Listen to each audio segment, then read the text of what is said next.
Hello and welcome to Home Media Minefield presents Let's See What's Out There Live, an entertainment live stream and podcast focused on film and television.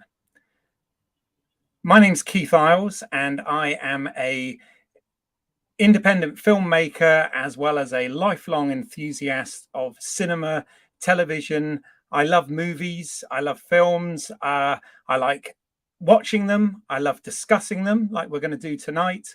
I like making them when I can. I like acting in them when I can. So this really is my passion. And I'm glad that you've joined us today to have a look at what we're doing.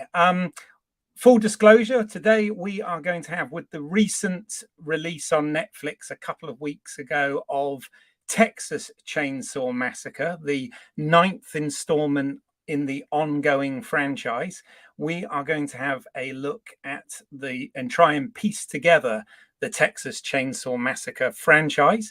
So there will be spoilers for all of these films. I always like to be upfront about that. If it is your first time here, then welcome.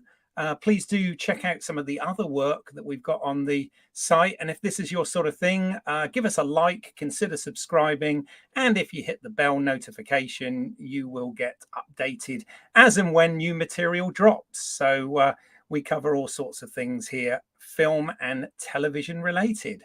So back by popular demand, I have two returning guests that have been on previous shows discussing horror with me. So far we've discussed the Halloween franchise and we've discussed the Scream franchise, both of which have come back recently. So firstly, from this side of the pond, from Turtle Canyon Films, welcome horror aficionado Al Clayton-Read. Hello. How you doing, How Al? are you? Yeah, good, thank you. Yeah, I'm tired, so Oh dear. excuse me. I'll try not to nod off, but I am. Yeah, I'm good, thank you. Good to be back. Absolutely. I've got your favorite mug as well. Yeah. Brilliant. Yeah, Halloween. So yeah. Always yes, appreciate it. absolutely. Absolutely. And also returning from the other side of the pond in California, this man knows all about timelines when it comes to films, which is definitely one of my favorite subjects. So welcome back, Josh Spiegel from Movie Timelines. How you doing, Josh? You're doing very well. You're awake. Although I feel You're weird that I think I'm the only one that it's daytime for. Yet I have like the dark. It's like the dark. Yeah. No, absolutely. But it's in fact, yeah, it's quite shady there where you are. yes. You know, Or is that just the California is character? known for its shade. Yeah. Very grim. Yeah. So we've already got thank you anybody watching out there live. We've already got some comments here. So we've got your friendly neighborhood Uncle Pete said this should be fun. I'm almost done with covering the entire franchise in my Nails in the Coffin series. Oh, okay. Right. Must Yeah, check that check out at some point. Tom Wade says it is in pieces. Oh, yeah. Absolutely. Who else have we got here? Coolfire Newt is saying hello. Hi there. Yeah, and there's a few others that haven't commented yet, but if you do, I will try my best to get to everything as and where I can. So so here we go, the Texas Chainsaw Massacre. Now, guys, obviously we've talked about other horror franchises. I just thought this would be a good idea simply because the new film dropped a couple of weeks back. But where are you guys at? Dropped is a good word for that. Well, exactly. It's like dropped and ran. Yeah. In the gutter Yes, somewhere. indeed. Just, They're like, here it is. Bye. yeah. Don't No, mention it. Where are you guys on the whole Texas Chainsaw franchise front? Al, start with you. What's your history with this stuff? It's interesting because you probably remember, Keith, here in the UK, the Texas Chainsaw Massacre original was banned for a lot of the early part of my life. It was wrongly kind of got caught up in a video nasty thing that we had in the UK, which, if you don't know about it, look it up. It's fascinating. A real cultural, bizarre thing that happened in the 80s. And the head of the censors at the time decided that just the word chainsaw was too obscene to be even seen in our country. So although I think it did receive a short theatrical release, it was then never really possible to see it again until that particular guy resigned in 1999. And then it came out, and which was perfect for me because I was 15, and it was like I was just knee deep in like finding out all these disgusting old horror films, and that was one of the most. That and The Exorcist came out after being banned at the same time, and it was like, oh my god, yeah, we're going to see these films. And I remember seeing it and going, well, what was so bad about that? Because it was like, it's brutal and stressful and uncomfortable, and you can almost smell how awful the film is from a kind of, it's just such a visceral experience. But, you know, as I'm sure we will discuss, it's not particularly on-screen violent. It just makes you feel very bad while you're watching it. And I kind of like immediately fell in love with that kind of like, wow, this is so it's such an assault on the senses. And having since seen it, you know, a ton of times, but also going to see it projected on film in a cinema, that experience is second to none as well. And a whole audience, I think, comes out of it from seeing it, you know, on the big screen, just feeling like, oh my god, I didn't think I was going to survive just watching that stuff. So, a real fan of the original. As for the rest, we'll get into them, shall we? I'm sure we will. I'm sure we will. But that's a good frame there. I mean, it was quite interesting that a lot of those films from the early 70s, you know, that did get banned and, you know, finally got shown in the sort of 90s here in the UK. And it was great because, you know, from my point of view, by that point, I was old enough to see these things. I wouldn't have been beforehand. So, it was good. And I was like you, I kind of, especially with The Exorcist, I mean, I didn't have a particularly religious upbringing, but I did kind of wonder what the fuss was about when I actually finally saw it. And likewise, this film, or the Texas Chainsaw Massacre, sorry, the first one, I thought was fabulous, although I kind of went in expecting it to be a lot worse. And I think it was, you know, in terms of gore, because let's be honest, a lot of what is visceral about this film is suggested rather than visual, isn't it? So, and then, we'll get into the sequels. They've been a bit of a mixed bag for me. I'm not going to lie. I don't have the same, if you like, love for this franchise as I do for like Halloween and Nightmare on Elm Street and whatever. If you even put it in with those, I don't know. A quick point on that. I was saying to a friend the other day, like having just rewatched all of these with this in mind, there's so many of these horror icons that become franchises, and I think we all think of the franchise as a whole a lot of times. Halloween, Friday the 13th, Nightmare on Elm Street to some extent, although slightly less. This one, I just think, even though there's 9 films, I just think generally people who are fans of it don't really think of it as like a series. They think there was a film and then they keep making more, but we don't really... It doesn't feel like this kind of complete franchise. And probably partly because it gets rebooted constantly. There's at least 3 films with the same title. There's another 2 films with the same title. And it's so kind of constantly retconned and changed and, you know, just completely different set of characters all the time. Exactly. On that note, so Josh, you know, same question to you. I know obviously you've done a really interesting movie timelines episode about this franchise, but generally speaking, I know you're a big fan of horror. Where does Texas Chainsaw fit in the sort of pantheon for you? Well, you know, it's kind of funny because I've now been on here talking about 3 different horror franchises, and they just happen to be 3 different horror franchises that I absolutely adore one specific movie in that franchise, and then just don't really care about the rest.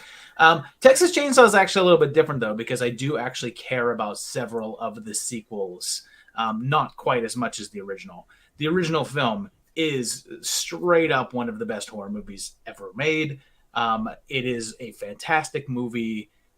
What you're talking about is a fantastic thing that the movie does. And what the movie does, and this is something that has always blown my mind, because I have met so many people that refuse to watch Texas Chainsaw Massacre because it's too violent. It's too gross and bloody and gory.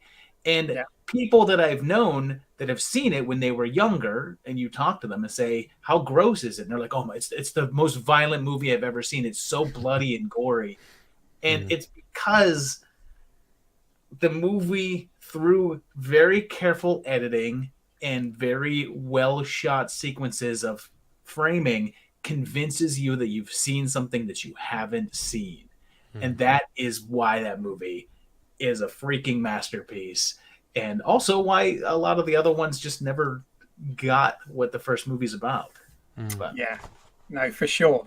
Some more comments have come in. So Coolfire Newt has said, switching to this account to randomly promote my meager channel, lol. So awesomely bad horror. Guys, go and subscribe to Awesomely Bad Horror channel as soon as you're done with this one, obviously. And there's a question from that. So does that mean hardware stores had it rough in the UK? The obscenity of selling chainsaws, the adult store of the tool world. Yeah, I think you might be right.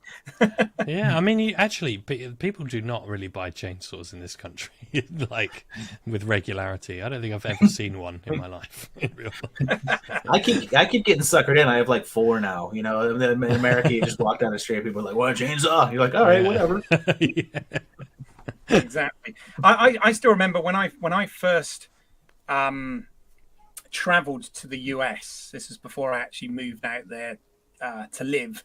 I did the whole sort of touristy thing in Orlando, as you do. And there was a thing in Orlando way back, this was in the 90s, called Terror on Church Street. And it was in downtown Orlando. And it was basically, I mean, obviously they're commonplace now at like Halloween Horror Nights and whatever, but this was kind of the first horror maze that I ever experienced, where you kind of walk through. And I'll never forget the last piece of it. I mean, you had like sort of somebody dressed up as Freddy, and he had like finger knives, but they had like red LEDs on them. So when he did this quickly, all you could see was sort of red slashes and whatever. That's cool. So there was some really cool things, but the piece de resistance right at the end, because it really freaked me out. And I think it does go to this thing of not really being around chainsaws in the UK particularly, was you had a sort of rope bridge to get across to the exit, but suddenly you hear a chainsaw crank up and you get Leatherface chasing you with obviously not a real chainsaw, but it sounded like one. And I never moved across a rope bridge as quickly in my life before or since. It was quite an experience. Nice. I think it's written into the bylaws of haunted houses in America, is that every haunted house must have a chainsaw guy. I've never been to a haunted house that has not had a chainsaw guy chasing you. Got to be done. Exactly. Well, okay. Health Well, let's oh, sorry. You were going to say something, Cal? No. Health and safety would. I'm not sure they'd allow it here. Yes, health and safety indeed. So, just to hold on, let's go full screen with this, because I'm not sure how easy this will be to read, and obviously I need to talk through it as well for our any podcast listeners that we've got out there that don't have the visuals. So I had to put this together rather quickly. So I found this online, and I always believe in shouting out to sources. So I found this on comicbookcurious.com. So if they do ever come across this video, I'm giving them a plug for ripping off their or using their timeline image. But essentially this shows, so we've got 4 individual timelines. We've got the original continuity timeline, which is the original 1974 Texas Chainsaw Massacre film. Texas Chainsaw Massacre 2 from 86, Leatherface, the Texas Chainsaw Massacre 3 from 1990, Texas Chainsaw Massacre The Next Generation from 1995, and Texas Chainsaw Massacre 2022. Then we've got the Platinum Dunes remake continuity, which is the Texas Chainsaw Massacre The Beginning from 2006, and the Texas Chainsaw Massacre from 2003. And then we've got a Millennium Films alternate continuity, which is Leatherface from 2017, the Texas Chainsaw Massacre from 74, and Texas Chainsaw 3D from 2013. And now they're saying that the fourth line is basically the original film from 74 and Texas Chainsaw Massacre dropping the from 2022. So that sounds like a lot. Imaginative. Yeah. And I would just like to say, because of course I have to, Of course you have to. that image is wrong. Oh, is it? Okay. Because there's no way that part 3 is in the same timeline as part 2. Yeah. Part 4 may or may not be in the same timeline as either 2 or 3, but 3 is absolutely in its own continuity. It's a sequel to the first movie, but the second movie does not factor into it. The opening text crawl of the movie completely discounts the second movie and contradicts it. And then, of course, Leatherface is rather roundly killed off at the ending of the second movie. Yes. Or at least very grievously wounded, which they do not address in the third movie. And also in the third movie, Leatherface has an injury that he sustained in the first movie, but he doesn't have in the second movie because his leg is in a brace because he chopped into his own leg with a chainsaw at the ending of the first movie. So if that leg was in a brace, then why wouldn't it have been in that brace in the second? So the third movie is not in the same timeline as the second. Yeah, and this is why I love your channel, Josh. But friendly Uncle Pete reports that. So he's put, I think that Texas Chainsaw Massacre 3 is in a separate timeline from part 2. Since Leatherface died at the end, it's almost as if parts 2, 3, and 4 were all direct sequels to the original. Yeah. Interestingly, I think at the beginning of 4, Next Generation, the little the voiceover at the beginning makes kind of a joke about that thing itself, because they're like, there were some reports of some things happening in the last 20 years as well, but you know, so it's like this is sort of another direct sequel, but also people have mentioned there might have been something going on, and sort of saying that 2 and 3 aren't really. It's almost like saying we're poking fun at 2 and 3 because this one's going to be good, and then you watch it and go, really? Okay.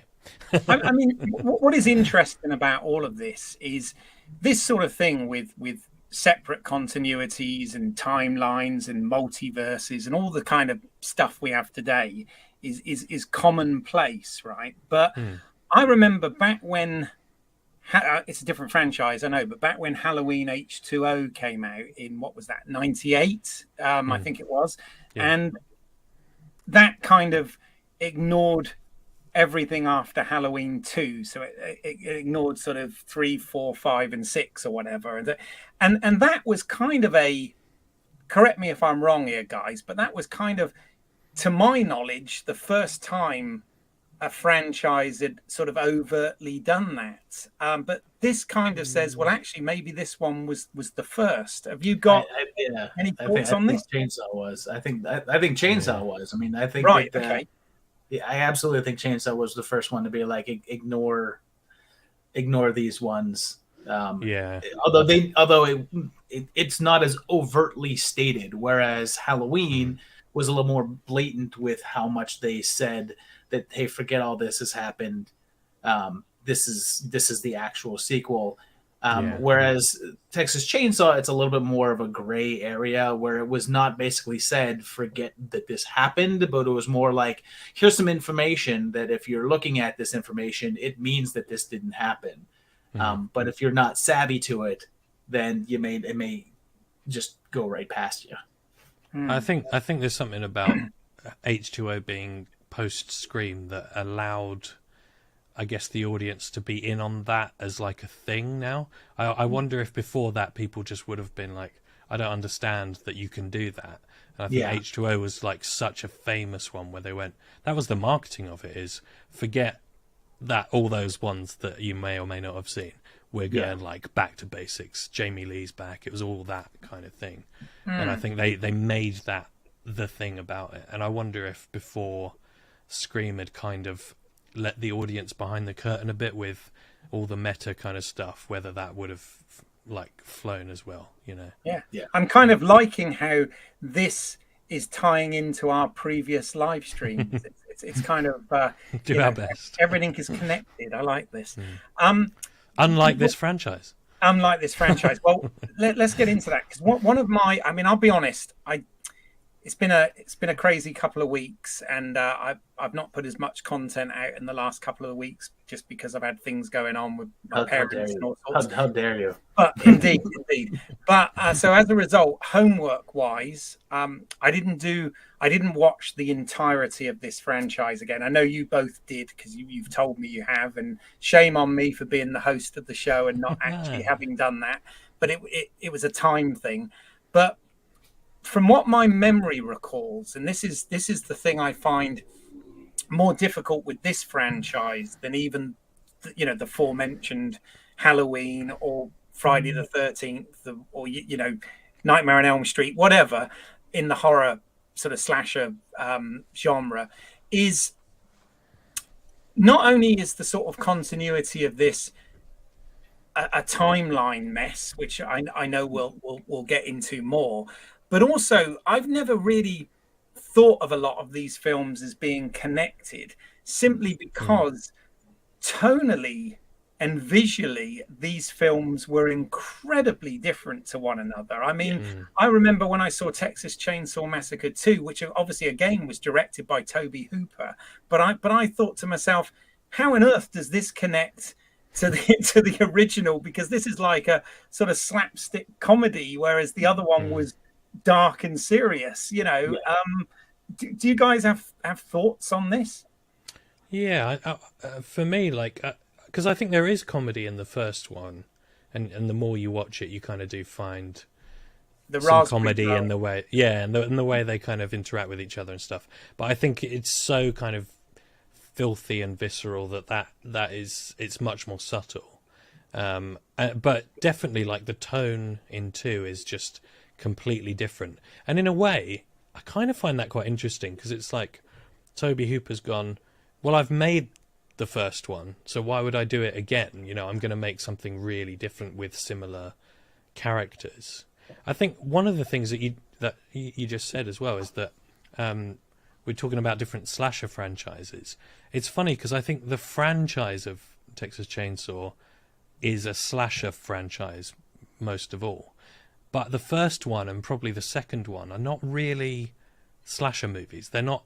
It's not the same kind. It's got a different vibe. It's like, I guess, kind of folk horror stuff. A kind of creepy house that someone stumbles upon. It's not really that they're being pursued by this killer in the same way, because again, certainly in the first one, Leatherface does some brutal killings, but he's part of a kind of country clan who are all sort of part of it. It's a bit different to the kind of slashers. But then most of the more recent ones just become about Leatherface and his chainsaw, and there's not really any much more depth than that. Usually it's just, he's back, and it becomes a slasher franchise. But it's interesting that tone shifts so much, I think.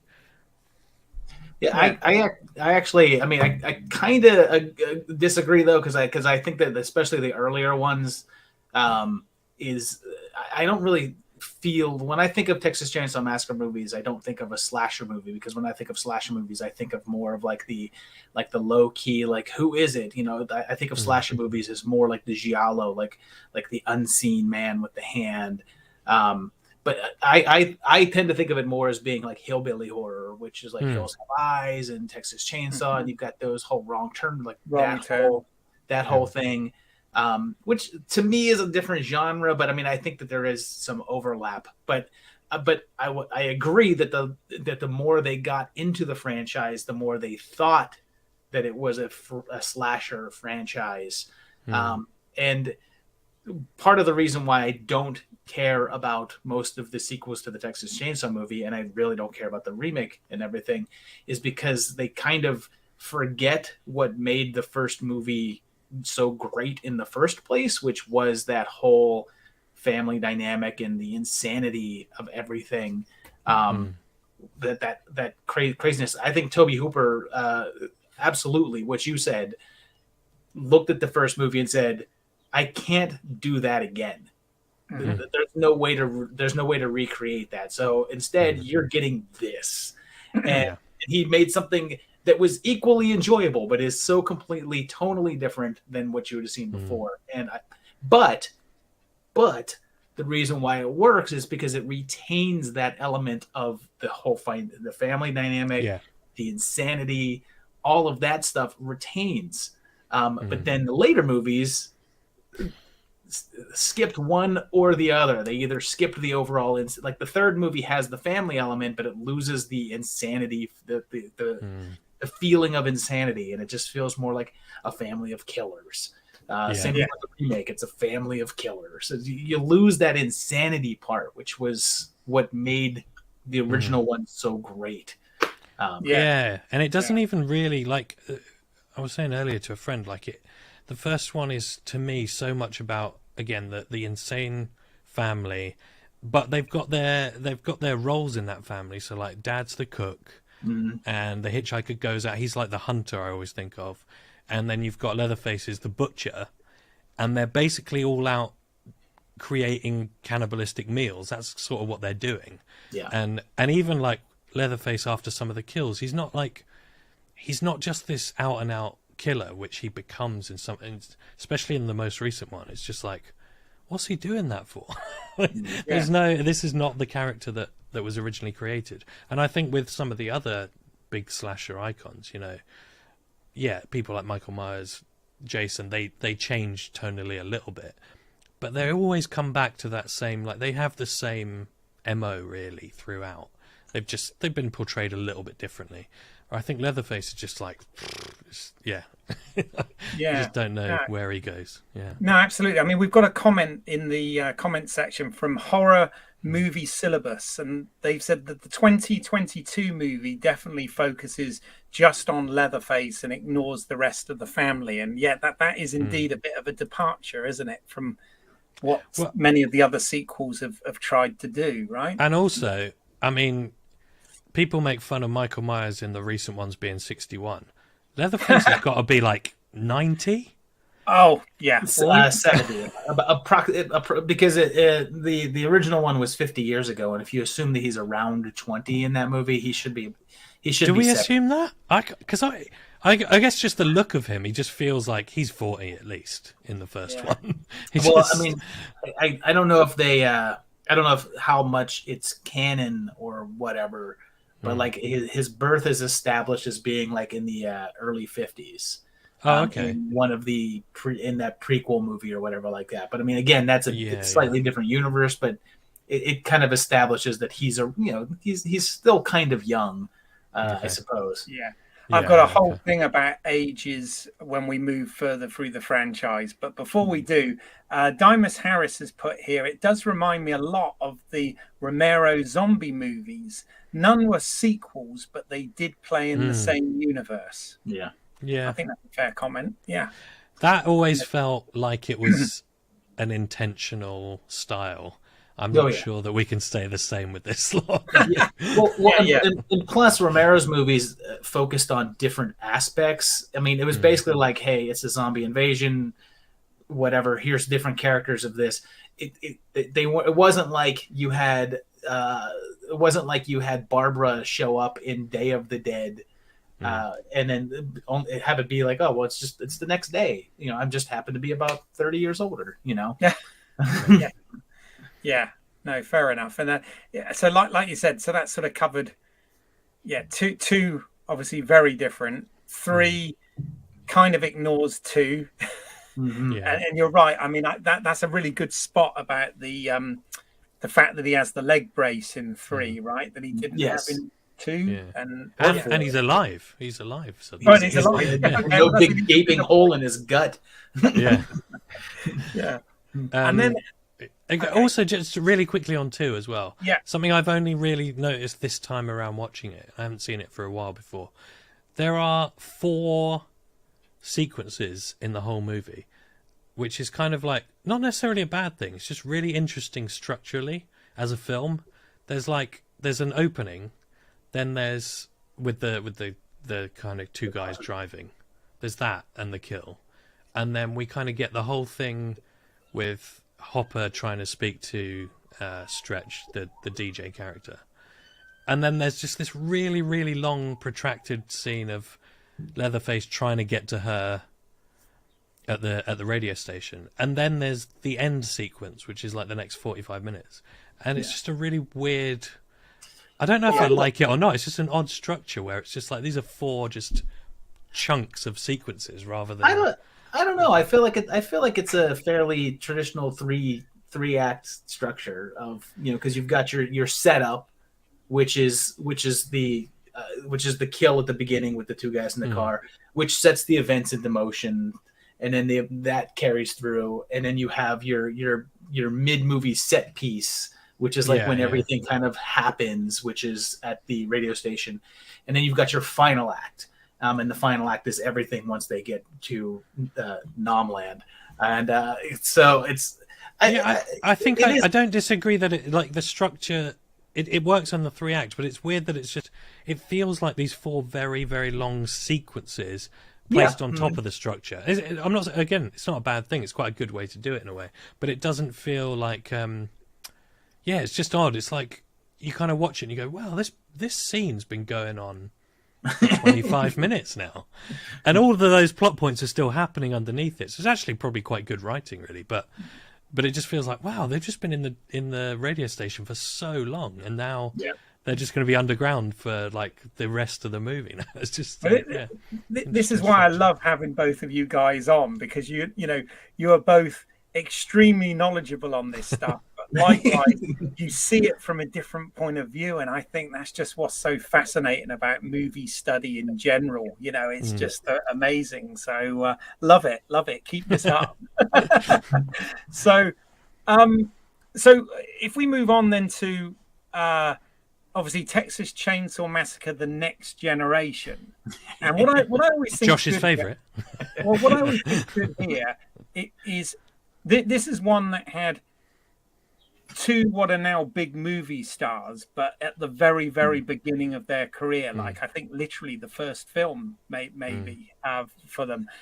But I think they were in Dazed and Confused together before. Dazed and Confused, the Richard Linklater piece, and which led to this, because this was obviously, I guess this was done in Austin, Texas as well. But what I think's, I don't know so much what Renee Zellweger says nowadays, but I do like the fact that Matthew McConaughey, big a star as he is, still always has good things to say about this. He doesn't take it for granted that this. Well, he does a great job, of course. all right. Matthew McConaughey kills it in this movie. He's so good. I mean, he dials it up. It's at least a 15 out of 10 in terms of like. Yes, yeah. I would. It's a Matthew McConaughey that I would like to actually see more, because I feel like I'm now used to seeing Matthew McConaughey play every role like this. Like also, yeah. Like, I mean, I like to see him. It's kind of fun to see him go nuts. Yeah, he's absolutely like completely unpredictable at every moment, and that's quite hard to pull off, I think. Do you know though, with this one for me, I mean, I know it was directed by Kim Henkel, who was obviously the co-writer with Toby Hooper on the original film, but most of them actually. on a lot of them, but I almost felt, for me, I don't know, I just felt this wasn't very well made. Am I being really unfair there? I mean, I don't know if it's I don't know if I would call it well made by any way stretch of the imagination. The reason why I love Part 4 is, number one, it actually nails the whole concept of this is movies about a crazy family, and it just you feel the insanity. And it's one of the few that got, although I feel like they actually got it a little bit too much, that Leatherface is not the main character. Leatherface is not the primary. When you watch the first movie, Leatherface he's the bad guy, but he's not the main bad guy. I would actually say that the Hitchhiker has more of a villainous presence than Leatherface does. Yeah. And the cook as well is like, yes, because you feel like he's not as he's like masterminding it, whereas the kids are sort of like they do as they're told, or they're going to be killed. You know. Yeah, exactly, and that's what the fourth one kind of got, and it's like Vilmer is absolutely the villain of part 4, and Leatherface is a side villain. In my opinion, maybe he's pushed a little bit too much to the side in this one. He's like almost like a third-rate character instead of being a secondary villain. So I would have liked to see him maybe be a little bit more menacing, but it's so crazy and unpredictable and weird, and that's what I love about the first movie is it's kind of weird and it's strange and it goes into these weird territories, and that's what the fourth one did. It gave me that oddity, and it's not the most polished movie. It has quite a few problems with it, but hot damn, is it fun. yeah I 100% agree with that. I think where it really falls short of the first is that the teenage characters that we're supposed to, apart from Renee, you're just like, oh yeah, it's one of those where you're like, oh, I do hope they're all dead soon, because they're just awful people generally. You know, Zellweger's great, McConaughey's great, but like you almost just feel like we could have just not done with any of those, just the horrible characters. But again, it doesn't. It's not the kind of film where you go, right, good, we've got horrible characters and they're going to meet their demise at a certain place or in a certain way. You get a different kind of sense of they're just going to be horrible, and then we're going to do the mad family story. And you just feel like, oh, I just wish they hadn't been there in a way. But it is. I love how completely mad and kind of unpredictable it is as well. I think agreed on that one. I think mad and unpredictable are really good, terms to use on that one for sure. It's also interesting that there's no violence with a chainsaw in it at all. So I mean, there's very little in the first one, but the fourth has no chainsaw attacks whatsoever. Yeah. So this whole Chainsaw Massacre really is pushing the title a bit, I think. Yes. Yeah. Well, it by this point it was the franchise title, wasn't it? And and there was. I mean, we haven't really touched on that, but I mean, there was this whole phenomenon around this franchise as well that, and people do actually believe. Obviously, as Psycho did, it borrowed from the real life case of Ed Gein, right? But because same birthday. Sorry, he's got the same birthday as me. Oh wow! Okay, me and Ed. That's frightening. But they very much played in terms of the marketing. They've always very much played on the fact that this is a true story, right? And obviously it's not. It's completely different circumstances in a different part of the country, and different individuals. But it is quite a thing how. I've spoken to people that actually do think it is literally based on real events, and it's like, wow, it's kind of that fictional mythology that they've created there is quite fascinating, I think.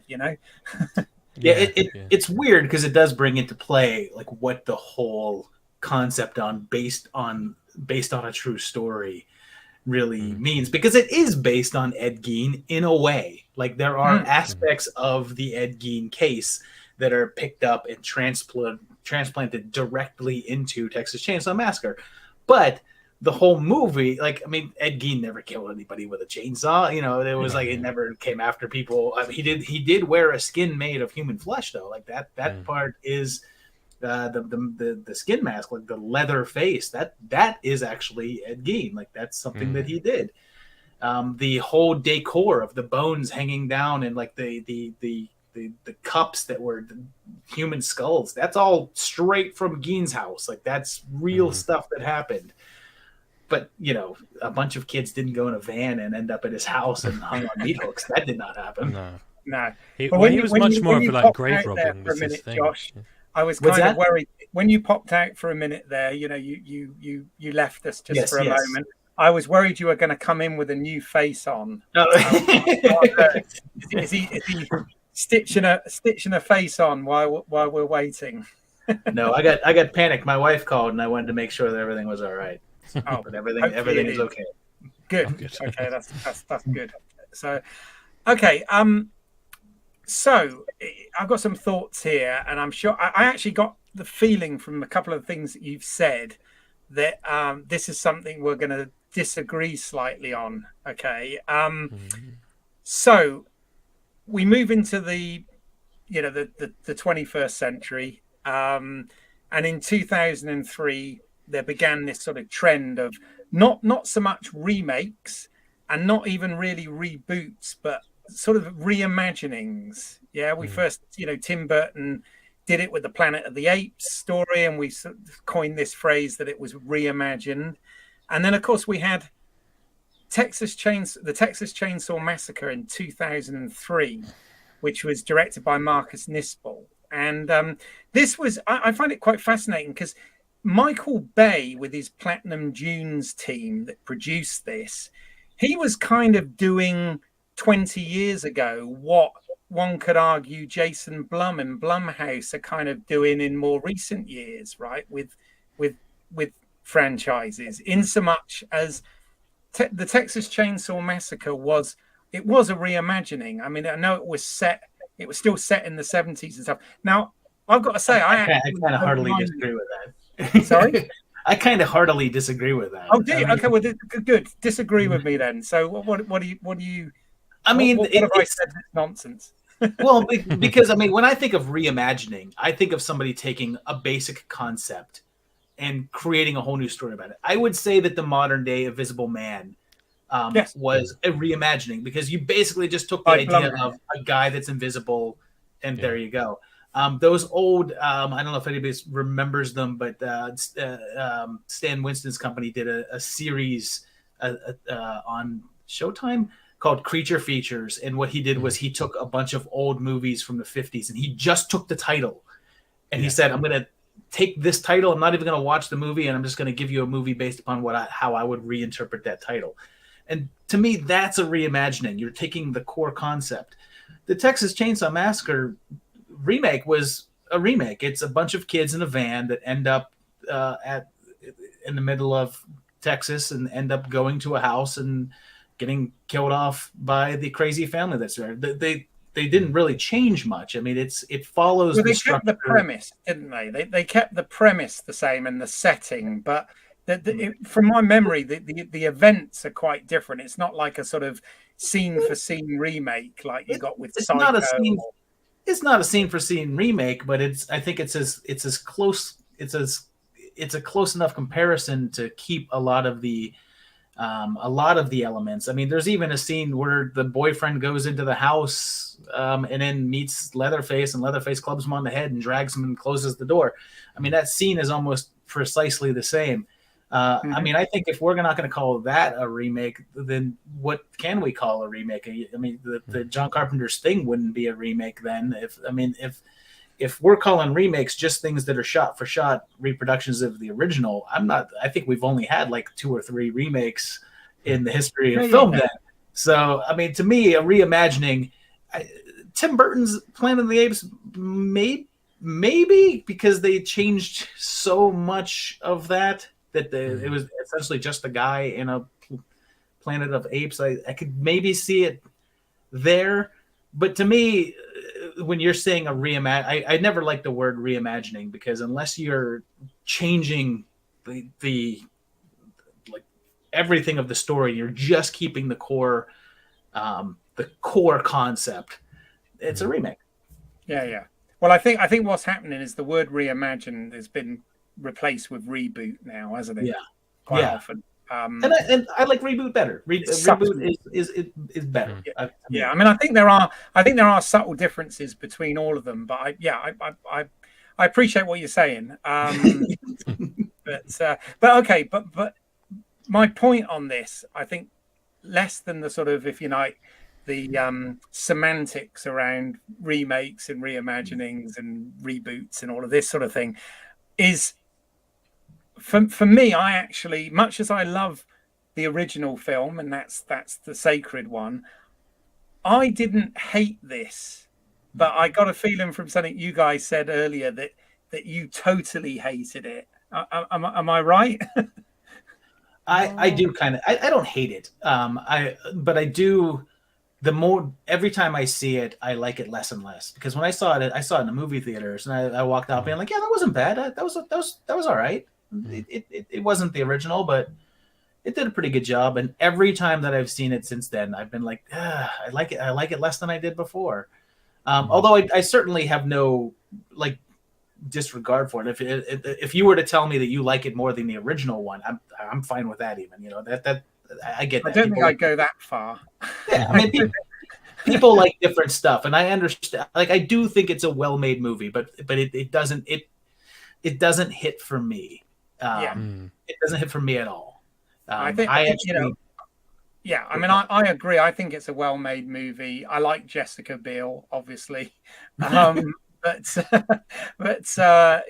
yeah, I don't know. What about you, Al? Have you got thoughts on this one? Because I'm pretty similar to Josh, although it's funny because I think a lot of that era of the Platinum Dunes style that they gave to a lot of these, and although it wasn't Platinum Dunes, it feels like in a similar kind of world as the Rob Zombie Halloweens, in that everyone's just extra scuzzy and nasty, and everything's got like a slightly extra misogynistic overtone that I think what's great about the original is that none of it, there's absolutely no hint at like sexuality with the killers, and which they put in so many of the others. True. And it's just like that. I mean, it's horror, so this stuff is horrifying and horrible. So I'm not necessarily thinking that shouldn't be in there. I just feel like, yeah, like kind of like Josh said, it just doesn't do it for me for some reason.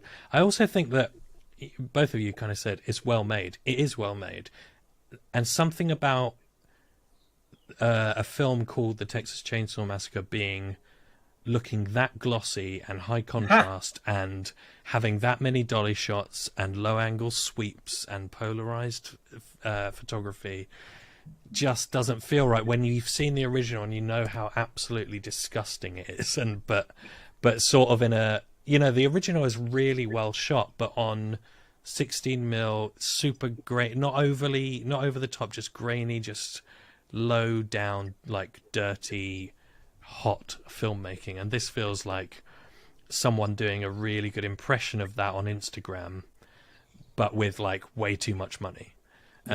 Which I think a lot of the Platinum Dunes remakes, just that's how they kind of felt. They always looked like that. Even the shot where it's like, oh, the girl shoots herself in the back of the head and then the camera goes through the head.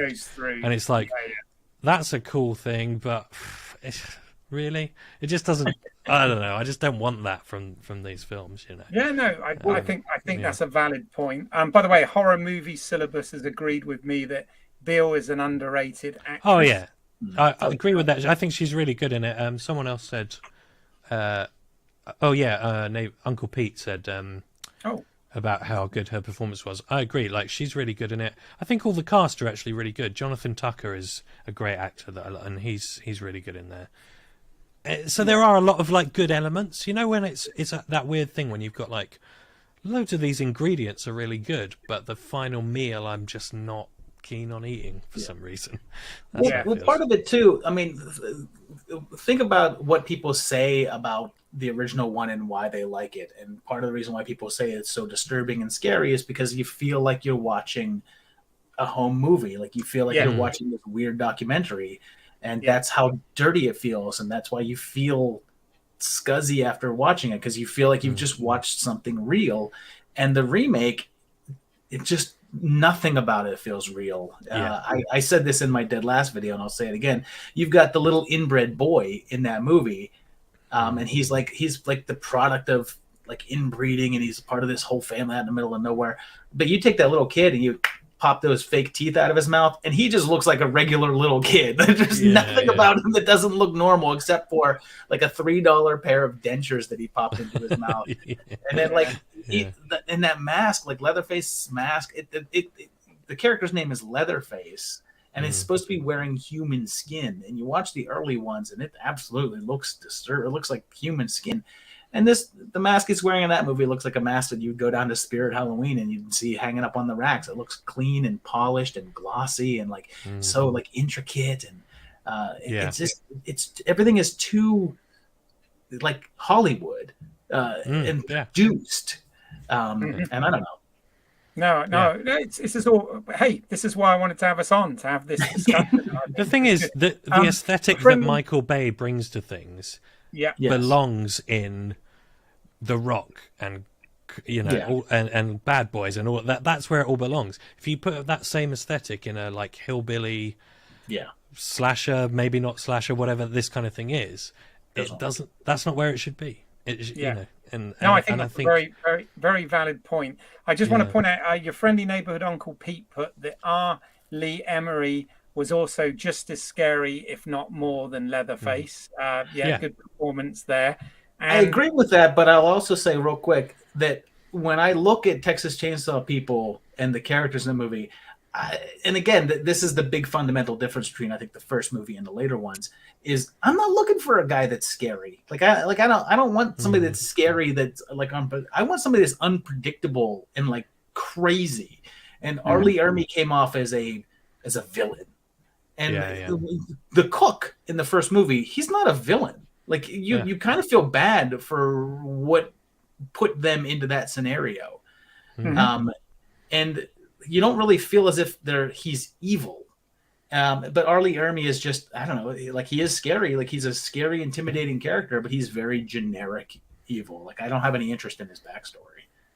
Yeah. And it's just that thing about like, oh, it's not, it becomes just slightly completely unbelievable when it's not just this family, actually the cops and everyone's in on it, and actually they're all worse than the next one. So like he's actually worse than the family. So what? And this becomes even more evident in the Millennium Films versions, where it's like, oh, so is Leatherface actually kind of the hero now?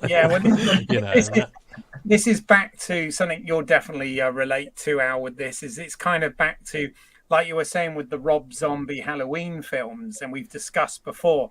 The problem with that is, in those films, you end up rooting for Michael Myers because all of the other characters are so dislikable. You know, even Dr. Loomis, played by a great actor, there's nothing wrong with Malcolm McDowell, but the portrayal that Rob Zombie got him to do with that was a nasty narcissist, wasn't it? And it was just like there was no sort of redeeming things. And it's similar with what you're saying about, particularly I think in Texas Chainsaw Massacre: The Beginning, which was the sequel film to this reboot, reimagining, remake,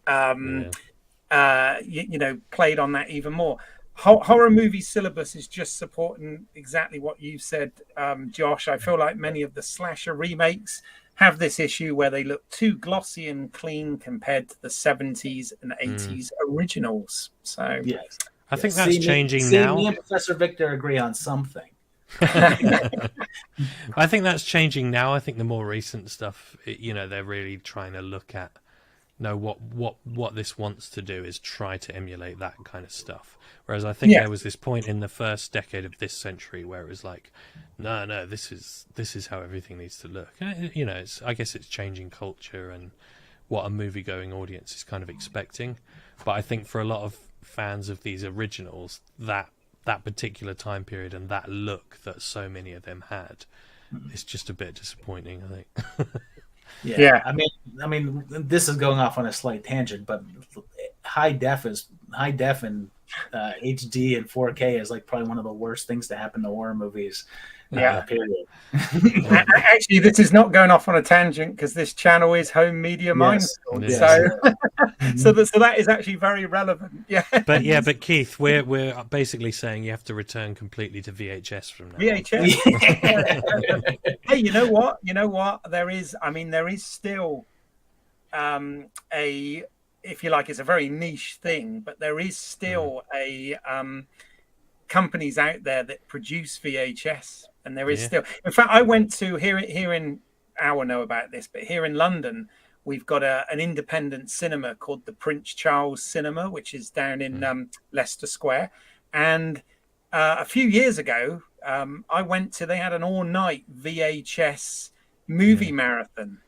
And it was fantastic because it wasn't just watching the movies, but they would play like all of those sort of old Guild Home Video trailers and stuff before the movies, which, really, really was nostalgic for me because obviously I grew up with all that stuff, So, but that is interesting. Oh, and actually on that point, so Horror Movie Syllabus has put, I sometimes prefer to watch my DVD copies of Friday the 13th rather than Blu-ray. Just seems on the gags aren't as obvious. The scenes on the gags aren't as obvious. Yeah, that makes sense. So I just read it badly. Sorry about that. But that's all right. But it's interesting, and that is a whole. I mean, I think we could literally do a whole nother, live stream or podcast exactly on that sort of topic. But maybe for another day. Maybe I should make notes of this and do it for future content. So I take it then that Texas Chainsaw Massacre: The Beginning from 2006 is equally reviled, right? I think we've all said there's things that are admirable about it. Like, it's not the worst one. I disagree. When I did my ranking over them, Texas Chainsaw Massacre: The Beginning was my dead last. No, this one we were something. Hang on. No, I think we're talking about The Beginning. The Beginning. The Beginning. Yeah. The other Platinum June film, basically, it was the prequel to the prequel to the remake. Yeah, God, it gets confusing, doesn't it?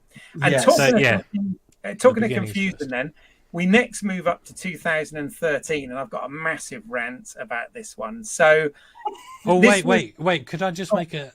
Yeah, go for it. There's something I noticed about The Beginning this time. Oh, actually, there's two things I noticed. First of all, I watched it, and within half an hour of watching it, I was like, I have no idea what happened in that movie.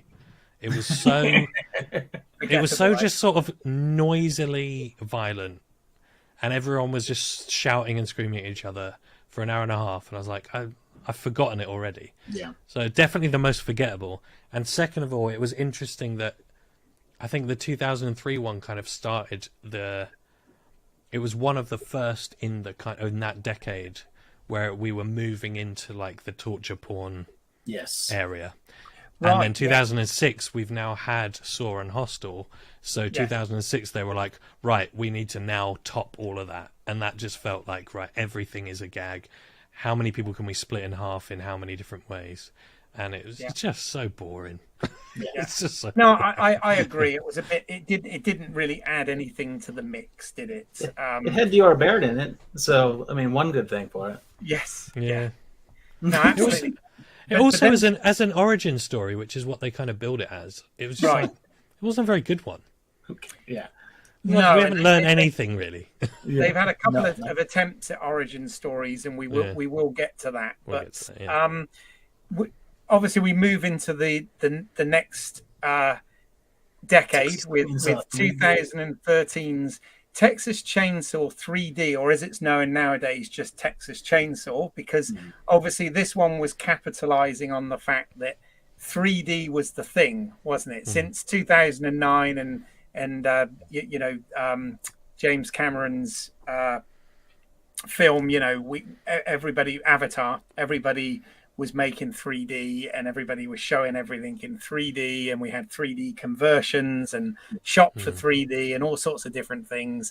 And even the Saw franchise, I think by this point, had just done the seventh installment or something, was a 3D film, and we get Texas Chainsaw, right, which I remember going to see. But this is where I'm going to really need Josh's help, because the thing that drove me insane about this film, and it pulled me out of the film for the entire thing. I was trying to actually, fathom this. So it starts off in 1973 or 74 with the events just after the original film. And I thought, okay, fine, no problem.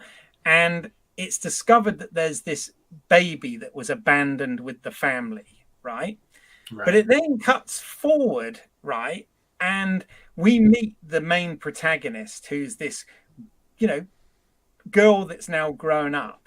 And what was driving me mad is the actress, when she filmed this, was about 25 years old, right? Yeah. And I thought, okay, well, if that was 73, then this film must be kind of like set in the early 90s or something, right? So I was thinking, oh, okay, that's fine. And once I got my head around that, I thought, oh, well, okay, yeah, it looks kind of contemporary, but it's obviously not 2013, because it would make this character nearly 40, and this character's clearly nowhere near 40. So I assumed that this was set in the 90s or whatever. But then, and this isn't even like as a background prop or anything, this is actually part of the storytelling. A cop that goes into the house where, people are getting killed, the haunted house kind of deal set up with it, pulls out a then brand new iPhone and starts FaceTiming. Yeah. Forget that. There's a tombstone that explicitly says that Verna died in 2013. Right. So... Okay. So that's what I mean. So, and things like this is why I originally came across your channel, Josh, because I'm one for, I think continuity is important, whether it's something that's realistic or whether it's something that's, stylized or surreal. Yeah. Yes. Continuity is supposed to work, especially in a contemporary environment, right?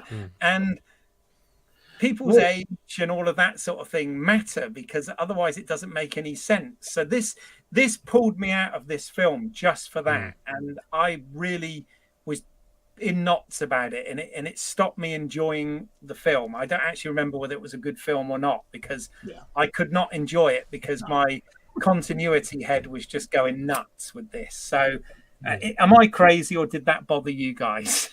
Oh no, I'm the timeline guy, so it bothered me. Yes. Now I will say that what they did do was, in the beginning part, I think that they hid any. There's no overt mentions of dates. So I think that what conceptually they were trying to do was push the first film's events to having happened in the 90s, so that would accommodate it. Oh, well, that would have made sense if they made that clear. But yes, the design of the clothing and the car and everything was very 70s, wasn't it? It doesn't matter anyhow, because as soon as they did Leatherface, which was the prequel, and then they actually gave specific dates, it screwed that whole theory up anyhow. So there is no way around it. I mean, it's just as it is. The timeline is 100%. Forget that part even.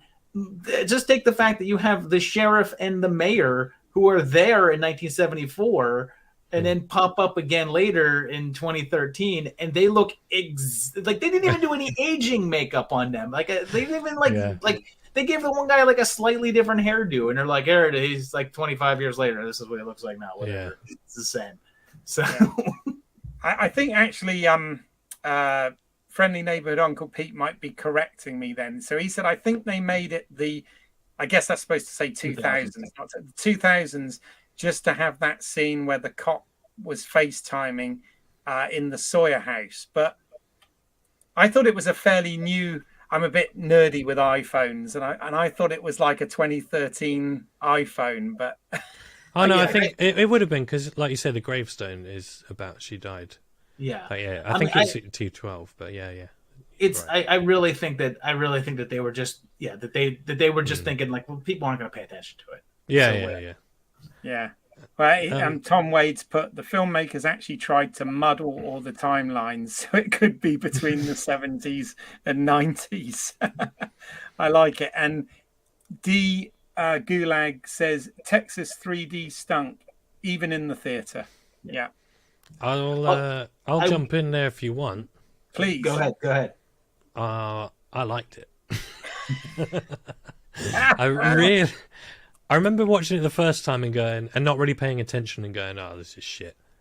And then this week I watched it and I went, do you know what? This one, if you watch them all together in a week, actually, but considering some of the others, I was like, this is actually interesting because all of that timeline stuff is frustrating and irritating. Yeah. I agree. But I think the characters are quite good. Like the young characters. And I think that as opposed to at least the last, in fact, pretty much all of them, they do something genuinely different. And because I couldn't really remember where it was going to go watching it this time, I was like, oh yeah, this is that one where it kind of subverts the stories that have come before a bit. It really leans into the whole, is Leatherface actually not really a villain? He's kind of an anti-hero after all. But I quite like how the first half of it plays out almost like once she gets to the funfair thing, it's like, oh, that felt like the whole movie, and then it goes in a completely different direction again. And I just found that, like, whether I liked the story or not, I appreciated it. At least they went, you know what, let's try and subvert this and do something different and not just remake it again. And that made it feel like, because it's meant to be a direct sequel to the original, even though that makes no sense, at least it felt like, oh, it's a sequel that's doing something different, and that's interesting to me. That one I kind of sat through and went, I've enjoyed watching this at least. Okay. Did you see it in 3D or did you see it in? I tried to avoid all of that 3D stuff when it was going on because it's just that. I never liked it, so I can't. Now I won't go so far as to say that it was good or that I that I liked it, but I definitely enjoy it more than a good portion of the other sequels. Mainly because it's at least entertaining and there's some silliness happening, and there's more engaging in it than particularly like the beginning or something like that, where it's kind of just drudgery. So it kept my attention, although I definitely won't say that I like it. I did like as well that they took Alexandra Daddario's character and was like, okay, clearly she's going to be the final girl, but it's quite a different final girl because she kind of turns into a murderer and then gives the murderer his weapon, and it's like, again, I'm not sure that I like that, but you haven't seen a lot of that done before. And I think she says something when she gives him the weapon. I can't quite remember. Oh, do your thing, or do what you do, or something. It's weird because I kind of wanted to like it, but as I said, unfortunately, that whole timeline thing really pulled me out of it, and I was distracted because I was sat there in the cinema trying to work it out, thinking, okay, so if she was, and it just, as I said, it took me out of the enjoyment of it. And then I know it's a silly thing, but it's kind of, I just think, can they not get that right? That's the easy bit, surely, right? Yeah, I mean, potentially that's potentially kind of how I viewed it the first time, and I think on this occasion I didn't really care. Because I was like, oh yeah, that, don't worry about that. Just try and get through the film, and I think that's why I was pleasantly surprised. I had no expectations, so it could only come up potentially. Yeah. I also love how that one doesn't look like the two Platinum Dunes ones again. It kind of has more of an organic look, and it feels a bit more like it looks like it's still obviously newer looking and less kind of realism to the original, but it's shot in a similar way. It's not all these gimmicky shots and the super high contrast everything. It had a more kind of fitting look for the series, I think, which is better. I think also that carnival bit that you talked about, I think, did they not have a reference to Saw in there? Seem to think that there was a nod to the Saw franchise, like somebody had the pig mask or something. Oh yes, yeah. She bumps it because it's Halloween, isn't it?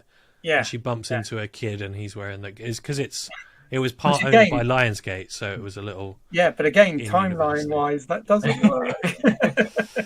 So, anyway, if Saw in that universe, if Saw had come out, then it would be a popular movie, and kids would dress up as Halloween. Yes. So, yeah, there you go. There you go. Well, we've only got before we get onto the new film, we've only got one more to talk about, and it was from 2017, and it was a prequel called Leatherface. Now, I remember from my point of view, I saw this at Fright Fest. We've got a thing here in the UK, Fright Fest, that happens every year, and it's quite a big event in London. And I've been going for a few years, and you get to see premieres of films that may go straight to streaming or home media or whatever. Yeah, but you get to see them in advance. And Leatherface, this one's complicated for me because I actually, and we've already said there's going to be spoilers here, folks. So, but they try and do the whole. You're absolutely right, Josh. The timeline is set. We know that Leatherface was born in 1950 in this continuity, and they tried to make it line up with the what happens in the 74 film. However, what I did not really buy the twist of this or the conceit of this, that the dude. No one did. They tried to subvert what our expectations by setting up this guy that was clearly going to be Leatherface, and it turned out to be someone else. Yeah. But then the switch that person made to go from the character that they'd been all the way through the film to the character of Leatherface just wasn't. I mean, the actual film I thought was quite well made, and I kind of liked what they were trying to do, but it just didn't add up under any scrutiny. I could not buy that this guy would suddenly turn from being a relatively empathetic character to being this cold-blooded murderer with a chainsaw. And I don't know, that's just me. What did you guys think? Well, if you're going to take a character like they establish Leatherface is, or Jedediah, whatever they might call him, is as a child here, and you establish him as a child, you give him a personality type, and then you have him as, a 20-year-old, whatever, and you've established that this is what this character acts like, and then you then have, obviously, you're in continuity with the original Texas Chainsaw Massacre, so you know what his personality is like in that movie, and then you also have Texas Chainsaw Massacre 3D, or Texas Chainsaw 3D, and you have his personality. And then if you're going to take this character that and then you're going to say this is what he was like in the beginning, and somewhere along the way he changes, you better write in a reason for why this character goes from A to B, and not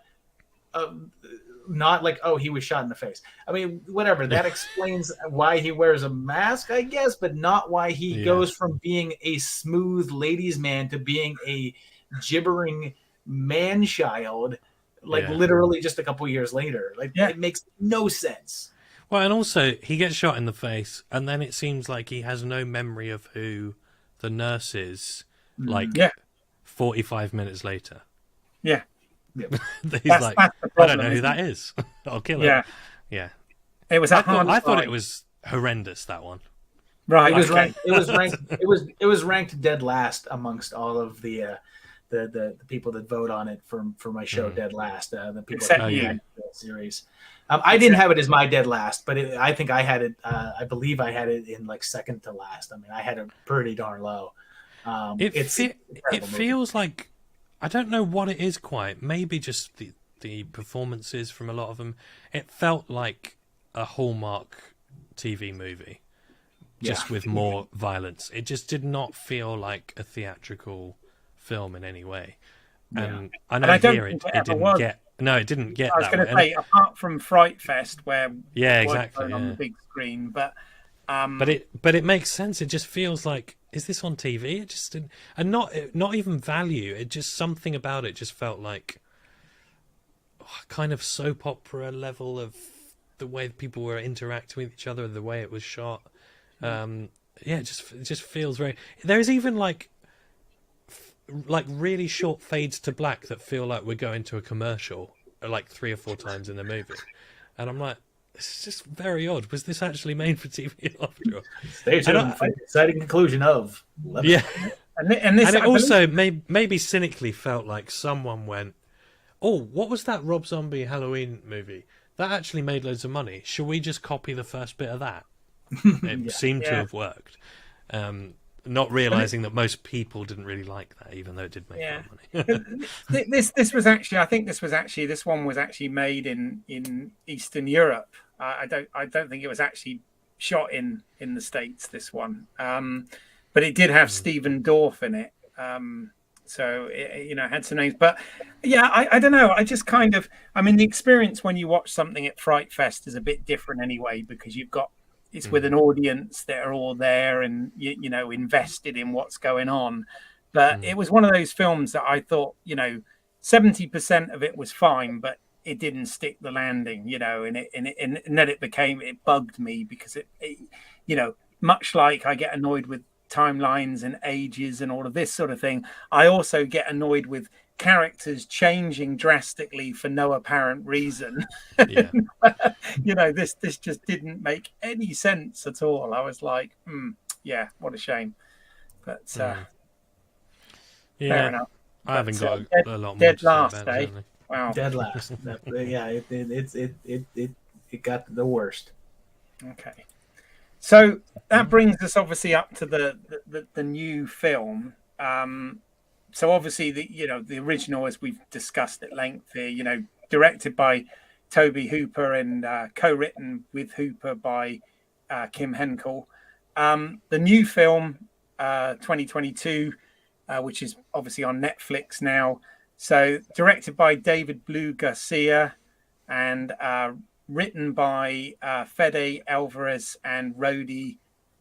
Oh God, Sayangs? I don't know how you pronounce that. Maybe. With a screenplay by Chris Thomas Devlin. So yeah, I've heard mixed opinions on this. I just wondered where you guys sit with the new film.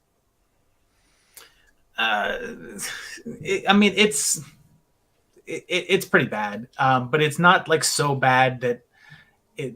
Honestly, it's not so bad that it was worth ranting about. It was just kind of like you watched it and you're just like, oh, okay. Comparatively with some of the other ones, it certainly wasn't. It was certainly not as bad as Leatherface was, and I enjoyed it more than I did either the remake or the beginning. But I didn't enjoy it. It's just kind of it feels like a typical slasher movie that just hits all the slasher movie notes and follows all the tropes, and all the characters are dumb, and it doesn't do anything new. And honestly, were it not for one or two minor elements, it absolutely does not feel like a Texas Chainsaw Massacre movie. Yeah. Can't disagree with any of that.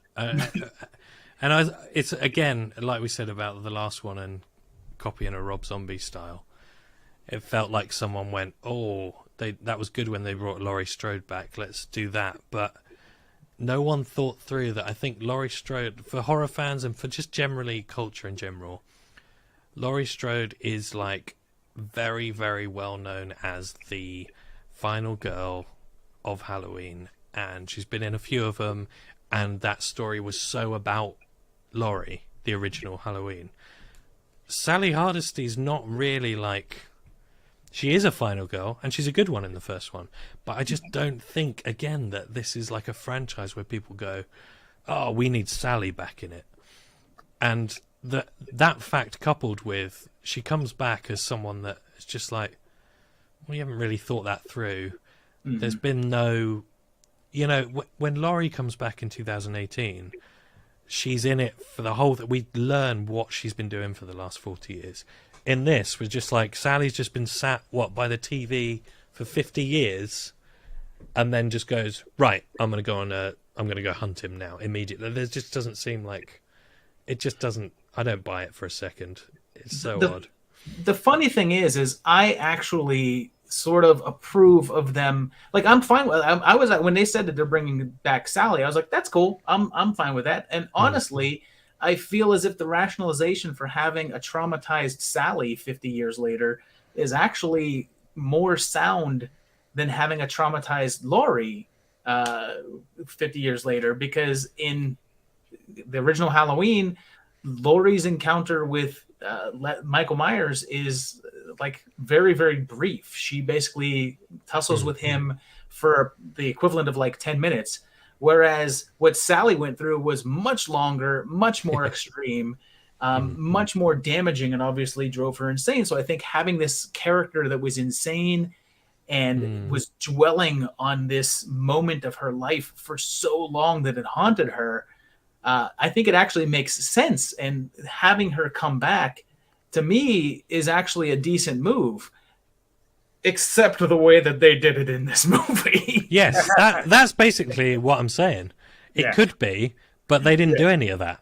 Oh, geez. It just was like, they didn't do that. They did the bare minimum.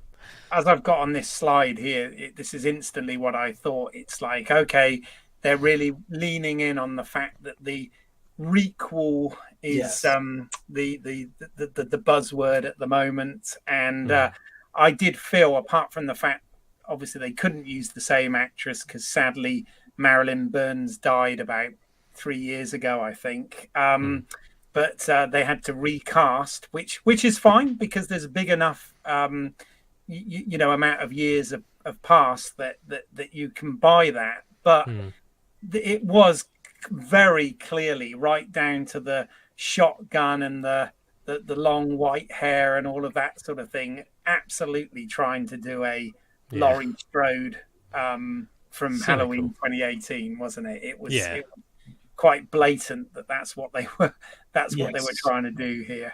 And I'm not sure how successful that was. I mean, Horror Movie Syllabus says bringing back Sally in Texas Chainsaw Massacre 2022 would be like Halloween 2018 bringing back Lindsay Wallace instead of Laurie. As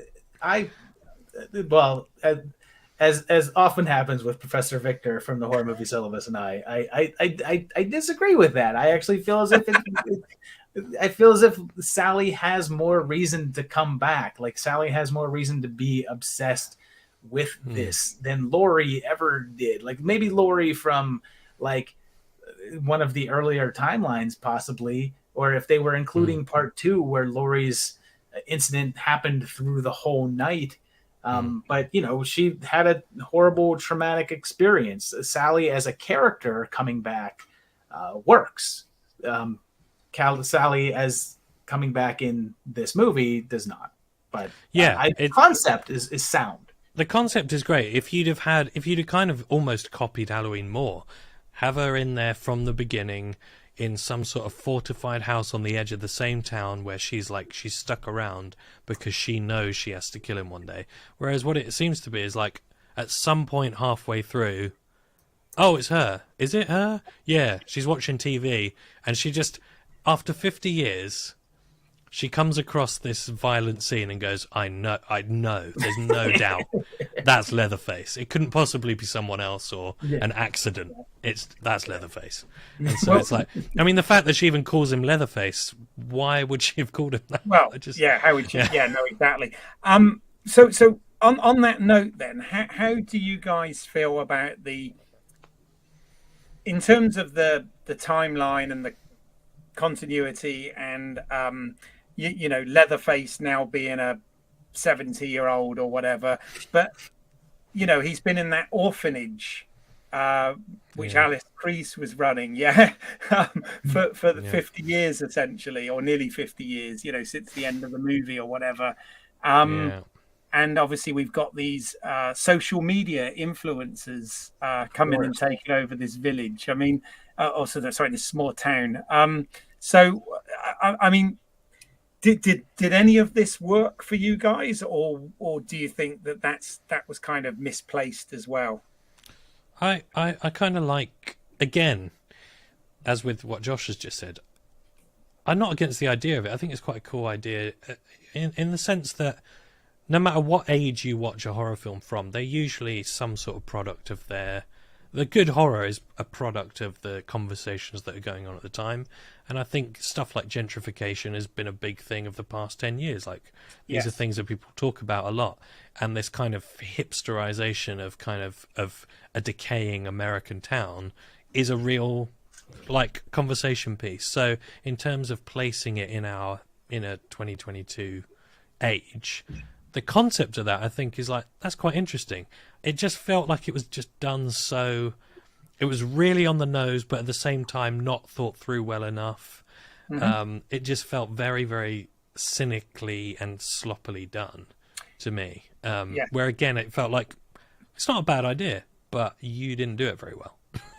I think we're all in agreement on this one, because I felt exactly the same, in so much I didn't actually hate this film. I mean, it's very short. You can barely call it a feature. You know, it had very long end credits. To bring it up to 8 minutes or whatever. Yeah, but I think we're at 1:16 when it actually ended. Yeah, and I felt that there were a lot of interesting things set up here. I mean, the timeline thing worked for me in terms of you know, particularly with the casting for Sally and whatever. I could totally buy that, you know, that was the same person, etc. But it felt like a massive missed opportunity, because, like you're both saying, I think that the you know, sort of social politics that set up with this, with the, you know, gentrification, like you said, and the influences and the, you know, the hipster-esque yuppie-fied kind of deal with it, or coming into a town, was something interesting. But I also thought the other big missed opportunity with this was the whole gun law argument, because of course, you know, you have the backstory of the main girl in this being that you know, she was part of a you know, a horrible school shooting incident, which happens way too often out there, by the way.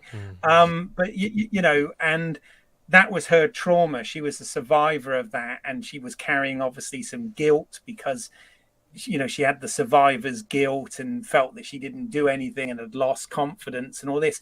And I'm thinking, oh, this is quite interesting. But then they don't really go anywhere with it. What they do is they sort of turn it on its head and make her end up being the one to wield the Texan's gun to kill Leatherface. And it's like, I'm not sure what they're trying to say, though. It's kind of worrying. It's not contradictory. Is that just me? Is this me looking at it as an English? No. This movie is, I mean, they could have just subtitled it "Missed Opportunity," because, I mean, it's just, they throw up so many concepts that could be interesting. And what you're saying, I mean, think about the whole idea of that, of Leatherface goes through the first movie, ends up on the run, and lands into this orphanage, and this lady takes care of him. So for 50 years, he's actually in this rather normal environment and kind of leads a normal life and kind of gets this support that obviously he didn't have, and a little bit of a normalized lifestyle. And that is actually kind of interesting. And then, of course, something happens and he snaps. And then the reason for him snapping and turning evil again is just, it doesn't make any sense. Because, I mean, the whole concept of, oh, these kids killed this lady and whatever. I mean, like, they barely did anything. Missed opportunity with that whole storyline just being tossed aside. Yeah, you introduced the whole concept of gentrification, but I hate to tell you, gentrification is not just moving into an empty ghost town and taking it over. That's not what gentrification means. Yeah. It's not just like, hey, no one is using these houses, let's fix it up and rebuild it. Yeah, that's not what it is. That's different. Yeah, there's no stakes for. Yeah, that. I mean, that was my other thing. Is like the ghost town is empty. It's empty. So except for a serial killer and and his a house, confused old woman. yeah. Right. So, which is not what gentrification is. Like, I mean, no, if exactly. you want to do a gentrification subplot, give me a gentrification subplot. You're going to give me a school shooting subplot, but then it's not going to mean anything. No, all of the Candyman franchise does a great job of doing a gentrification subplot. It does. That's where you do it. That's how it's done. But the other thing that felt like a little bit of a missed opportunity here as well was the fact that you could, with these influences that moved in there, you could have really done something with that, but instead they made them kind of unlikable dicks right from the beginning, didn't they? So they were rude to the Texan guy for no reason whatsoever. Okay, he was carrying a gun and they didn't like that, but you know what I mean. I sort of felt from an audience member point of view, I wasn't on board with the protagonists in this story, and I thought, I don't know, I just think if there'd been a little bit more thought that had gone into that and a bit more development, and they'd given themselves, because I'm sure they weren't told that this film had to be an hour and 15. Well, think about the movie and think about the state of where we're all at right now. And this is a movie that was very carefully designed to sort of try to bring up social commentary, but have no stance on it. Yeah. Because again, the original Texas Chainsaw Massacre had a very succinct social commentary on quite a few things. This movie, they wanted to basically bring up the fact that, hey, there is a social commentary in our movie, but we're not taking any sides. So if you want to look at the movie and you want to say that it has some sort of an anti-gun stance to it, you can get that from this, I guess. If you want to look at it and say that it has a pro-gun stance to it, sure, I guess if you want to read that into it, we're not going to give you enough information to put it one way or the other. So I think that, like, even with the gentrification thing, I think that the idea was kept to the fact of, like, okay, well, we're going to make this about gentrification, but there's no actual gentrification happening, so you don't have to feel one way or another about it. And it's like it's done purposefully in my mind, because they don't want to, like, alienate everything is so, like, oh, we can't see politics that we don't agree with in a movie, or else we'll get upset and rant about it. And I think that they wanted to make sure that they weren't doing that. Yeah, they it felt like they played it safe for sure. Yeah. I mean, looking at the director's work here, I mean, it looks like prior to this he'd been a cinematographer.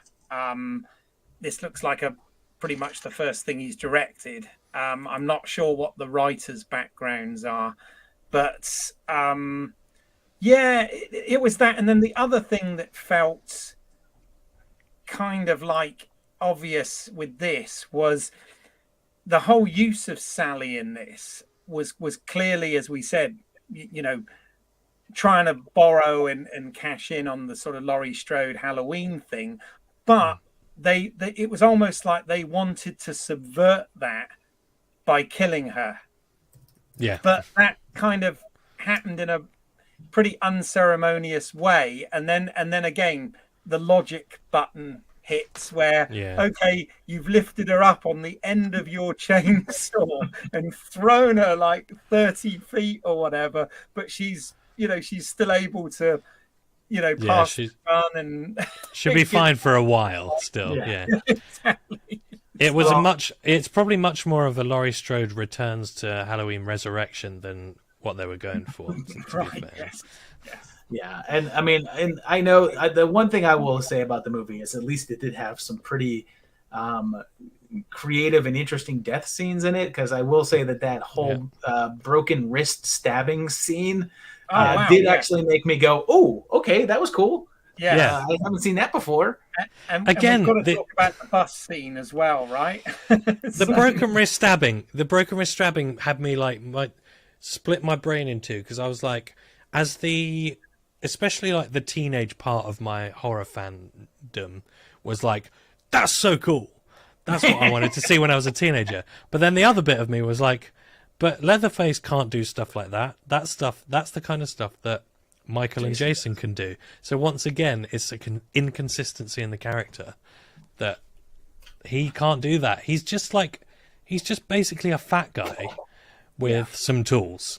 It's not that he's not, and the fact that in this, like, was it in this one or is it the one? He gets shot like with a 12 gauge shotgun like 6 times and then just keeps going, no problem. Which again, that's Michael and Jason, isn't it? Yeah. We accept that from them, but again, it's like, stop trying to turn him into that, because you had an interesting character.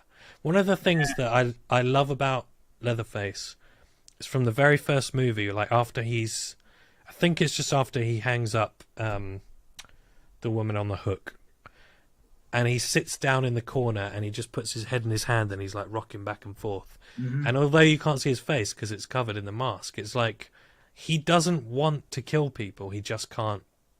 He's truly insane. He can't stop it. Yeah. But when he does it, he feels awful. Yeah. Whereas in this, it's like, it's completely the other way. This is, I'm going to get on a bus and just completely obliterate a bus full of people without any thought or it's just. Yeah. Well, you can kind of blame the remakes for that, because when you take a look at the whole franchise, the earlier movies got that Leatherface was a conflicted individual, that he was a mentally handicapped person who didn't necessarily want to kill people, but did because it was what was necessary for the family. The third movie was the first movie. Part 3 was the first one, where it's kind of like, he's just like a crazed killer, whatever. Yeah.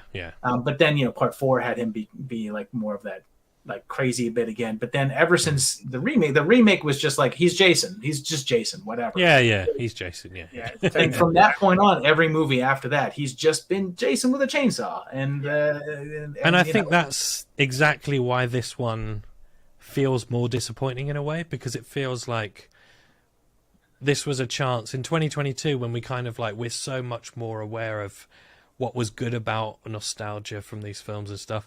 It felt like there must have been so many takes on this film where they were like, let's look at Leatherface and take him back to what he was, and that could have been really interesting. And actually they went much further in the Michael Bay direction than Yeah. I mean for me, I was kind of, I'll be honest, I was even though I didn't hate it, I was disappointed, because I thought to myself, Netflix, Texas Chainsaw Massacre, there's a great opportunity here. And, it wasn't. And Tom has put here, the bus scene had more chainsaw kills than the entire franchise before it. But can we talk about that bus scene for a minute? Well, I think we should. Absolutely. Yeah. Because you've got, like 30 people on a bus, and there's one guy with a chainsaw, and he's like a 70-year-old man with a chainsaw. And like, it never once went through the people's head to be like, hey, he's cutting that guy right there. Quick, jump him. Or, to say this, he's wearing a mask. Let's go like this. I like it. Yeah. No one thinks of that. And then, of course, I don't want to get into the whole, because I've already said it several times, about that nobody thinks to go out the windows until there's only one girl left, and then she just goes like this, slide. It's like, yeah. Why did nobody try to go out the windows before that? What were they doing? I know. I did find the it did. I know. I'm not sure if it was supposed to make me laugh or not in a scene that's so horrific, but I did kind of find the whole social media side of things kind of made me laugh, because of course, you had people instantly pull their phones out and start videoing it, and then you were getting comments like, that looks so fake, man, and all this sort of thing. That I didn't mind. The guy that was filming him killing people and then said, if you try anything, you're getting cancelled. I was like, oh. Yeah, that I had a hard. I feel the same way, because I think I missed a good minute or two of everything that happened after that was said, because my eyes had rolled so hard into the back of my head that I couldn't see the next minute. Yeah. No, you're getting cancelled, bro. Oh man. Yeah, I know. Again, talk about leaning into the now, but not necessarily in a good way. But just with absolutely no subtlety or yeah. No, I did feel it was a bit of a missed opportunity, because I thought, maybe in fact, I say that about all of the sequels, reboots, that first film is such a landmark film in film history and in the horror genre. And let's be honest, we've argued about other franchises whether some of the sequels are better and all that, but I think in this one there is no argument that the original film is where it's at, and the rest of missed the mark by a long way, right? Yeah, but it's a pretty inoffensive movie. I mean, it's like if somebody like I've met several people that have said, yeah, I actually really enjoyed the new Texas Chainsaw. And I was like, oh yeah, I get it. It's certainly not one that I could be like mad about and be like, well, how does somebody like that? Yeah, I didn't hate it. I was entertained enough, but I was just, again, it's that thing when we use pieces of entertainment now as disposable. And you watch it and then you instantly, Netflix does it, doesn't it? It's recommending the next thing to watch as soon as you finish that one, and it's forgettable, then fine. But when you want to be a bit more sort of nerdy about it and start analyzing it and seeing how it fits in and what it's saying and all of this, it doesn't really hold up to any scrutiny or hold any real water in the message, does it? So anyway, and I think with this franchise as well, that kind of like we touched on at the beginning, it's been going. This is one of the longest running horror franchises. Could be the longest running horror franchise in a way, and the fact that they just keep trying to start it again. Sometimes maybe you just think maybe we should just stop with this horror franchise because you obviously can't get anyone to make it work. Each new rights holder manages to get 2 films out of it now, and I guess they might get another one out of these, whoever owns it now, Legendary, I think.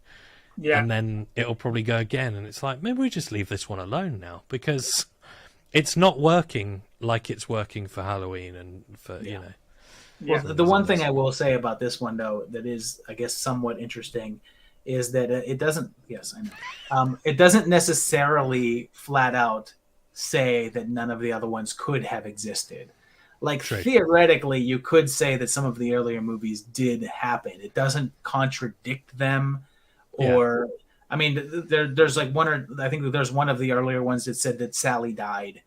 So obviously that one couldn't have happened. But I mean, you could feasibly say that some of the earlier ones are still in continuity. Yeah, and even then, she's someone that might have faked her own death if she was afraid of ever being found again. So that's quite. No, sure. Yeah, it's quite a nice idea. Well, listen, I've noticed that the comments have stopped. We've got to the end of the franchise, and I think we've been going certainly longer than the new movie by quite a bit of time. So I think we've covered a fair amount there. So unless you guys have got any sort of final comments about Texas Chainsaw Massacre, I think we'll start to wrap it up. I think we should wrap it up, and I think they should wrap up this franchise now. That's That'll do. I have an idea for a new one that I would like to make. So there you go. Oh, okay, maybe just one more, but Josh has to make maybe it. we can. We're all filmmakers, so maybe the three we can do our own. We'll do our own Texas together. I am obsessed about a requel/sequel to Halloween 3 Season of the Witch at the moment. Yes, I get the idea out I'm of my down head. for that. Oh, me man. too. That sounds Every awesome. day I think more of it, and I'm like, oh, this would be so good. If anyone knows Jason Blum, I need to have a chat.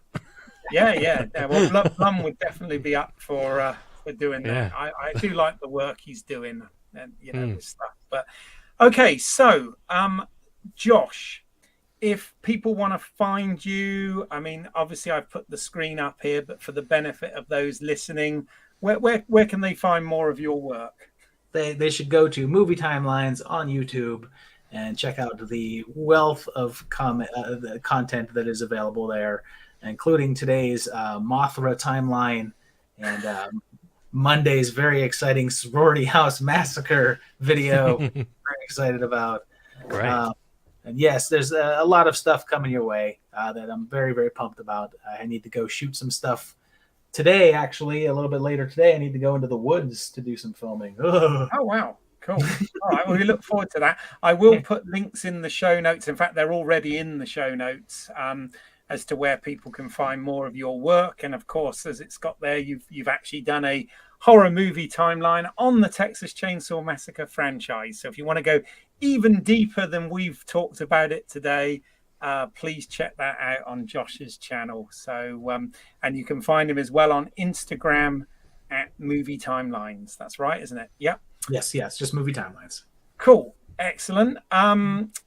So, Al, tell us more about Turtle Canyon Films projects and where people can find your work. Well, as it's on screen there's a bunch of shorts that we've done over the last few years on there. And it's funny, currently we are very deep into some TV comedy shows that we're making next week. So if you happen to be in the UK, I think Tuesday the 15th of March, there's a brand new comedy pilot show that's coming out that we're that if I survive till then, it will be really nice because it's quite stressful. So hopefully someone watches it and it's good. But yeah, find Turtle Canyon things. We do all kinds of stuff. There's we have a YouTube channel that's mainly comedy and sketches and stuff as well. So it's we're all over the place. You can easily find something. TurtleCanyonFilms.com, right? Yes, yeah. Okay, no problem. Obviously, you're watching this, so you're already on Home Media Minefield. Please do check out, as I said, more of the videos on here. I will put a link at the end of this video as well to the previous two that myself, Josh and Al have done, which have been on Scream and Halloween franchises. You can get in touch with us at lswotcast@gmail.com. So that's Let's See What's Out There cast@gmail.com. You can also follow us on Facebook, Instagram, Twitter, etc. at LSWOT Cast or at Home Media Minefield. So please check that out. If you want to see any of my creative work, I have another YouTube channel called British Isles. That's EYLES, as in my last name. And I've got an anthology of chiller films, the Urban Chiller Tales, which are cautionary tales. So go and check out that little anthology. Any feedback, very welcome. And just to look at what's been past and what's coming soon, I've already mentioned we've already done the Remembering to Scream. We've also done Halloween Kills, and I have done, this is obviously Home Media Minefield, I have done home media reviews for the Blu-ray release of the Scream films and the 4K UHD comparison of Halloween Kills, which goes into all of the special features, etc., on that release.